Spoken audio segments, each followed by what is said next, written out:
Welcome to Rumi's Kitchen.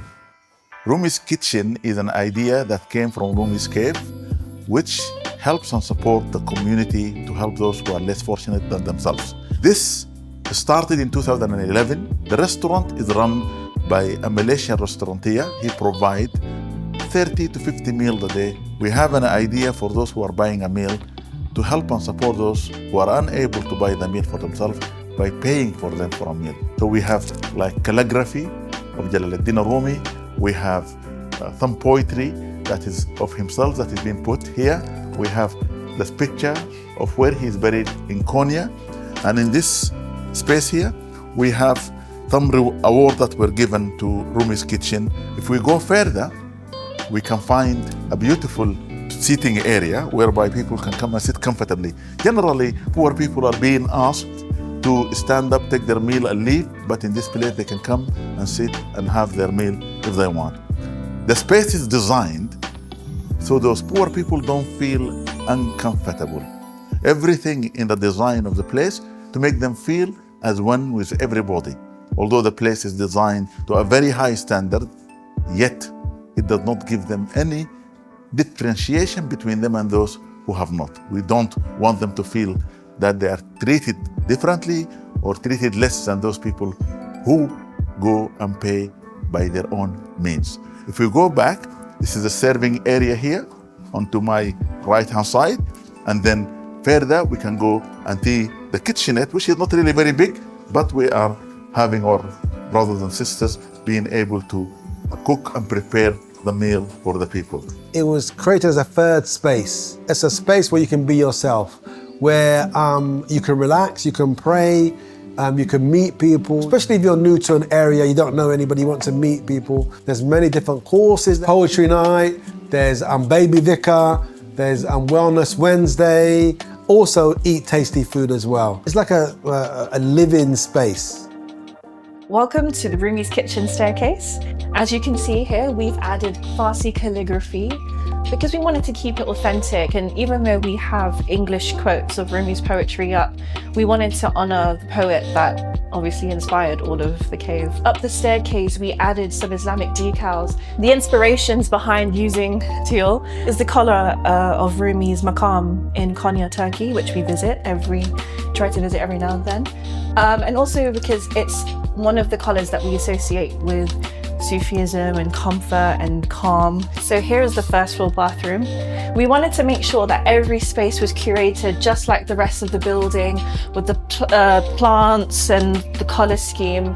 Again, wanting to make Rumi's a home from home for everybody.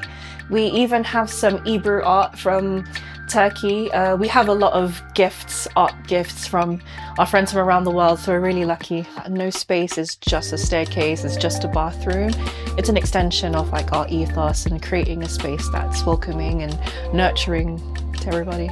First port of call is the stockroom. Now, you may think it's just any old stockroom, but no, this is where we keep not just stock for us or the staff, but all our events, as you can see in here. I mean, we've got cutlery, we've got some cornflakes, we've got our Saturday kitchen supplies in here.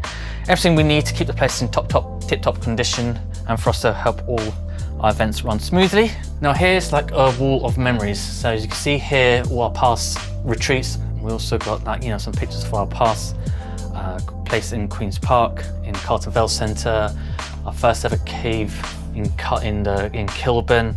Just an absolute wall of just fantastic memories. Next we're going to now is the prayer space, but before we just get there, as you can see here, we have a sandala, which is the footprint of the Prophet ﷺ. Just a reminder to say, look, we're on a mission here to help people, which is what the Prophet ﷺ did.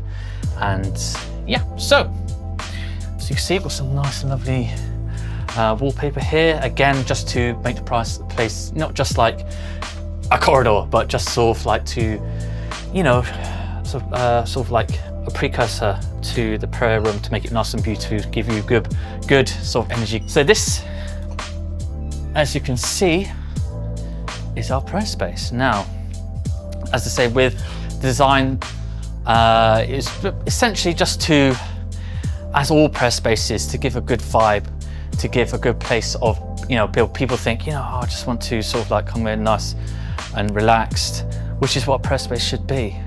You know, people could come here, sit down, have a read or anything, and maybe read Quran or just do the salah, do some dhikr, some toys for the kids and everything. So, trying to sense, again, a prayer room, yes, but a place where families can bring their kids and a little bit entertaining whilst they do what they need to do, okay? And if you just have a look up here, we have a remembrance, which again is to remind us as well as community what we're here for, and which is to help those who need. The plants in the prayer space function is basically to create a sense of ease and serenity. We did all the wallpapering ourselves, we did the decals ourselves, and we really wanted to make the building feel like a home from home. We wanted to have that sense of beauty, and also this building that serves so many people have that energy that inshallah when people go away they feel connected, they feel rejuvenated. So a lot of these pieces were donated by our friends in Turkey. This is a lovely Hebrew piece, and we have some other pieces donated by the Prince's School. One of the things that I wanted to include were different textures. So we have some of these decals to show the different architectural features that were prominent in the Muslim world. We painted the rails, we did decals going up the staircase, so your eye is always drawn to something, different Islamic histories, architectural sites. One of the things I really wanted to talk about, and this was a suggestion by Sheikh Bubak himself, was to include the aspect of rugs, which is really important in our faith. When the Prophet ﷺ used to lay out his sajada, his scarf for people, it would be a way of honouring the guests. And this is something, rugs are really important in our Islamic Sufic history because it showcases that honouring of the guest. This space here is just outside the staff office. It's a corner where people can come before they meet some of the staff, if they have appointments. We've also showcased it with some of the team members and our extended Rumi's family. One of our signature things at Rumi's is the teal. That's been our staple colour since we first had our first building. And we put all these decals above the door just to again showcase the Islamic rich history, just to give that pop of colour that we wanted to continue and to showcase that love in the building. We've put loads of decals in different places above the doors. And this was a lot of us staff going on tall ladders, maybe doing the most in the middle of the night and trying to get that space to its beauty that we have today. We're just going to walk through into our staff office. Again, it's another space that we have designed just to showcase the beauty in the space. I really did say to my team that if we design something that is beautiful, then it will exude beauty in our work. So we wanted to showcase a beautiful space, but somewhere that you would like to come and work, and then inshallah that would be exemplified in the things that they do for the community. This is our second bathroom. We've chosen lovely calming green colours and natural imagery as a way to make it a very serene space. And this is also a place where guests can have a shower or a bath if they need to freshen up. So we've got a working shower here and just a beautiful looking space so that they can feel at home and freshen up if they need to. Follow me as I show you our third floor.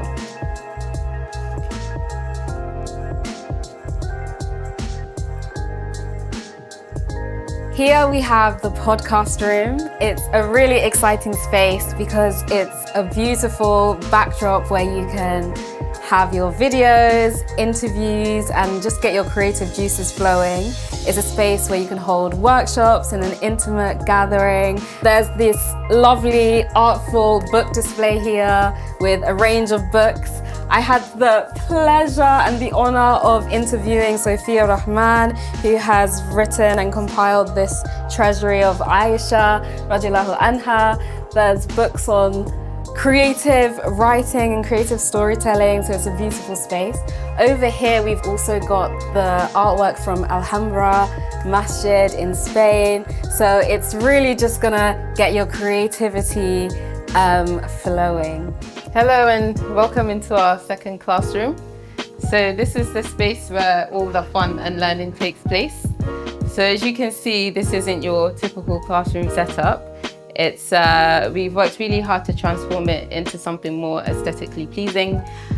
So if you look across the walls here, we have some very beautiful arabesque art paintings. Just across over there, we have some canvases of activities and workshops that took place in the old cave. Currently, we have an after-school homework club where we not only provide focused support for our students, but we also teach them critical thinking skills and debating. During the holiday time, we host a number of extracurricular activities like games making sessions, drama workshops, arts and crafts, alongside numerous other activities. Our aim is to create a unique and inspiring space for our students along their learning journey. If you want a sense of community, if you're feeling a bit, sort of trying to find a bit of direction in life, you know, I mean, I'm speaking from experience. I mean, this is why I started coming to Cave. If you attend one of the events, you might find your calling. The best of us are those who are always serving the less fortunate. So may Allah subhanahu wa ta'ala help me and help you to be able to show Islam in a practical way by sharing what we have with those who have not.